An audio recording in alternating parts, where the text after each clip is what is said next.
রোজ রোজ এই আলু পটল কুমড়ো ঝিঙে এসবের তরকারি দিয়ে রুটি খেতে খেতে খুব একঘেয়েমি হয়ে গেছে। আর সন্ধ্যা হলেই মাথায় একটা চিন্তা ঢুকে যায় যে আজকে রুটির সাথে কী সবজি বানাবো। তো সেদিন যখন আমি চিকেন রান্না করেছিলাম, চিকেনের সলিড পিসগুলোকে আমি আলাদা করে রেখে দিয়েছিলাম, কারণ এই সলিড পিসগুলো যদি আমি চিকেনে দিয়ে রান্না করতাম তো আর এগুলো নিয়ে খুব ঠেলাঠেলি পড়ে যেত যে কে খাবে বলে। তো দেখা যেত শেষ পর্যন্ত ওই সলিড পিসগুলো আমাকেই খেতে হতো। তো তার জন্য আমি ওগুলো আলাদা করে রেখে দিয়েছিলাম যে কোনো একদিন পকোড়া ভেজে নেবো ওটা দিয়ে। আজকে যখন ছেলে সন্ধ্যাবেলা শুনলো যে চিকেনের পিসগুলো রয়েছে, সন্ধ্যা থেকেই আমার মাথা খারাপ করে দিচ্ছে যে মা পকোড়া ভাজো। কিন্তু এখন যদি আমি ওগুলো দিয়ে ওকে পকোড়া ভেজে দিই তো রাতে আমি রুটির সাথে কী সবজি বানাবো। তার জন্য আমি ওকে কোনো রকম একটা স্ন্যাক্স বানিয়ে দিলাম। আর আমি ভাবলাম চিকেন পিসগুলো দিয়ে কিছু একটা প্রিপারেশন তৈরি করা যাক আজকে রুটি দিয়ে খাওয়ার জন্য।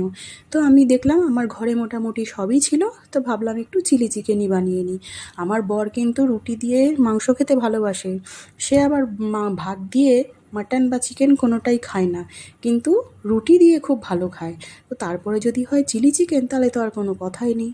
আগে প্রায় দিনই বাজার থেকে চিলি চিকেন কিনে নিয়ে আসতো রুটি দিয়ে খাওয়ার জন্য, কিন্তু যেদিন থেকে আমি বানানো শিখেছি আর ঘরে তৈরি করেছি সেদিনের পর থেকে বাজার থেকে চিলি চিকেন কেনা ভুলেই গেছে। আর আমার খাটনিটাও দ্বিগুণ বেড়ে গেছে। আমারও কিন্তু বন্ধুরা দোকানে চিলি চিকেন খেতে একটুকু ভালো লাগে না।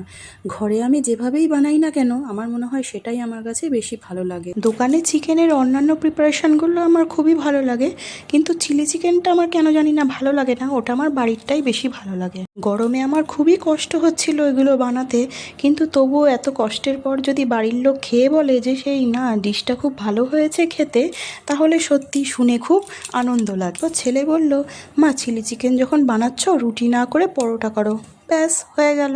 ছেলে যখন খেতে চেয়েছে কি আর করব বলো, এত গরমে কষ্ট পাওয়া সত্ত্বেও চিলি চিকেনটা বসিয়ে দিয়ে ওদিকে ময়দা মাখা শুরু করে দিলাম। আমি তো বন্ধুরা বাড়িতে চিলি চিকেন এইভাবেই তৈরি করি। তোমরা কে কীভাবে তৈরি করো চিলি চিকেন আমাকে অবশ্যই একটু জানিও।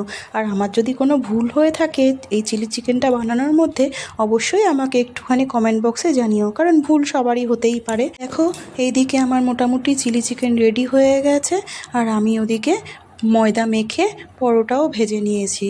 আর আমার বড় বাড়িতে চলে এসেছে, তো চলো গরম গরম পরোটা আর চিলি চিকেন ওদেরকে খেতে দিয়ে দিই। তো আজকের মতো টাটা, বাই বাই, শুভরাত্রি বন্ধুরা।